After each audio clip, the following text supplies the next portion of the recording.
video is about the comparative anatomy of salamanders and newts for the use of creating salamander and newt-like creatures, as well as living and extinct salamanders and newts.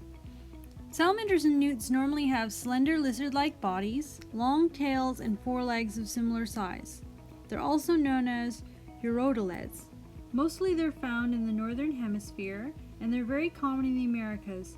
They're in Canada as well as the northern parts of South America, and of course everywhere in between, which is the United States, and more. They can vary in size quite a lot, from as small as 2 centimeters, which is 3/4 of an inch, to 1 meter, which is 3.5 feet. Most species of newts have a very amphibious lifestyle and spend an equal amount of time on the land and in the water. Whereas there are species of salamander that might be completely terrestrial and live only on the land, and there may be species of salamander that live only in the water and maintain gills even in the adult form. There's one family called the plethodontids, which have no lungs at all and breathe only through their skins and the roof of their mouths. In general, they have very lousy hearing, but extremely good sense of smell and quite decent eyesight. Most species are primarily nocturnal, especially the ones that live on the land. Though you can rarely see them, they all have sharp teeth and are active predators. Most lay their eggs in the water, but there are some species of purely terrestrial salamanders that also lay their eggs on land. They have long, feathery gills when they're in their larval stage, as well as long, flattened, fin-like tails. There are a few adult species of salamander and newts, which maintain these features into adulthood.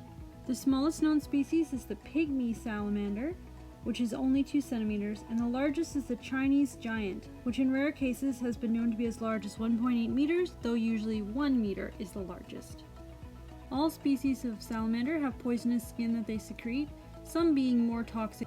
So previously in here, I'm working out the skeletal and musculature and fully reconstructed anatomy. The first one is a made-up species of hypothetical salamander, which has the very thickest sort of bones any salamander will have. And this one here is a real species, the eastern long-toed salamander. As you can see, it has much more delicate bones and skeletal structure than the sample salamander, which was more of an extremely muscular example. Most salamanders have fairly small legs proportionately that are quite delicate. They also are amphibians, not reptiles. They have smooth skin that they breathe through, and they have no claws on their feet.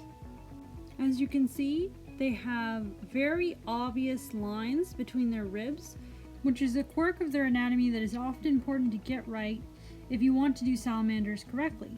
But do study and observe what each species looks like, as some don't have these lines. There are some species that have bumpier skin and other species that have very smooth skin. This here is a marbled salamander, and as you can see from this more front view, the posture of salamanders is very splayed, with the legs going very far out to the sides. You can also see here that they have 4 toes in the front and 5 toes in the back. Most species of true salamander have 4 legs, but there are some close relatives that only have front legs and look very similar to eels. As you can see, the body posture is splayed, and from certain angles you cannot see all of the limbs. Now I'm working on various species of newts and salamanders by painting them digitally. This species here has a very flexible tail. I would say it's one of the most flexible tails. It looks very squishy. All the references I looked at, the tail was able to be squished right up. Even the toes were particularly squishy, so this is a very squishy one. Some of them are more squishy looking than others. So this is the lower stand newt, and I'm also doing line arts for all of these so I can have the line arts done separately. And there's more than one way of doing that. Sometimes I like to do the line art first and then work out the colors by doing it in a layer underneath, and other times you can paint without line art at all. But if you want line art, you can either paint part of it first and then do the lines on top, or you can do the lines first and then put the painting underneath. Now when it comes to that, you got to make sure the proportions are correct before you start getting into the details. So you should always try to work out the proportions, the sizes, and relation to the different body parts to each other. Make sure that's as accurate as possible before you put a single detail in. At least those are the 3 main options I've discovered so far. So when it comes to detailing, depending on the media you're working with, you can layer things in a different order. When it comes to digital painting, you can use different opacities of brushes and start with the lighter colors, layering the darker on top, and then putting light back on top of that. You can also add textures with different brushes. Now the one I'm doing here, I'm working everything out by doing some rough sketches that I then filled in, and I'm going back and forth between line arting and layering. So I was trying an even different method. And the reference I was looking at here, you couldn't see the other leg at all. It was hidden behind the body. And there's a lot of different ways of doing it. I find that one of the things that you can consider is using different layer types. So you can use multiply. I didn't in this case, but I think multiply is a very good way of doing things like spots, because it allows you to have the freedom to make it go with the shading and lighting underneath. Because if you put a shading layer on top, that'll affect everything underneath. And if you put a lighting layer on top that isn't multiply, that'll layer on top of it. The multiply layer will always be darker, but also sort of see-through to what's shown underneath it. So it's really good for tattoos and spots and markings.